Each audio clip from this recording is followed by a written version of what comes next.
أهلا بكم حلقة جديدة من برنامج فري كورة وملخص أخبار اليوم. فضلا وليس أمرا، اعمل لايك للفيديو واشترك في القناة عشان يوصلك كل جديد.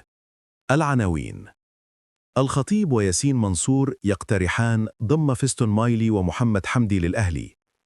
صفقة سيد عبد الحفيظ الجديدة محمد حمدي تثير الحديث في الأهلي. الأهلي يصطحب إمام عاشور إلى الإمارات استعدادا للسوبر. إمام عاشور يغيب في مواجهة المصري رغم تدريبه في التتش. محمد صلاح: عرض ضخم من الدوري السعودي. كواليس أزمة طاهر محمد طاهر. آدم كايد يغيب عن الزمالك في السوبر المصري. توارب يستعيد الثنائي الأهلي أمام المصري في مواجهة الدوري. التفاصيل: الخطيب وياسين منصور يقترحان ضم مايلي ومحمد حمدي للأهلي. كشف مصدر خاص أن محمود الخطيب وافق على اقتراح ياسين منصور بشأن ضم الثنائي فيستون مايلي ومحمد حمدي من نادي بيراميدز إلى الأهلي.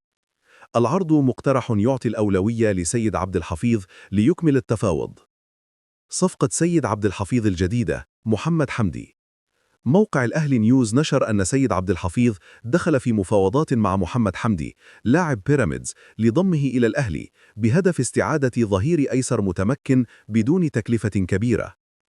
الأهلي يصطحب إمام عاشور إلى الإمارات رغم أنه قد لا يشارك في المباراة كجزء من خطة إعادة التأهيل والمزاج النفسي. إمام عاشور يغيب في مواجهة المصري رغم تدريبه في التتش. على الرغم من تقدمه في التدريب في التتش، فإن الجهاز الفني قرر أن لا يشركه أمام المصري لتجنب المخاطر وضمان جاهزيته التامة أولاً. محمد صلاح: عرض ضخم من الدوري السعودي. تقارير دولية تفيد أن الدوري السعودي يحضر عرضاً مالياً ضخماً لجذب محمد صلاح بعيداً عن ليفربول في حال قرر الانتقال. كواليس أزمة طاهر محمد طاهر.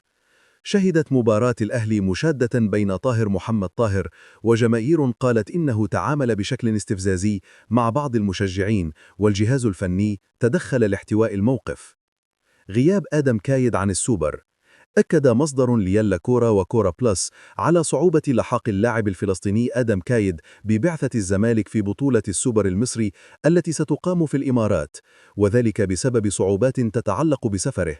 تقام بطولة السوبر المصري في الفترة من 6 إلى 9 نوفمبر المقبل.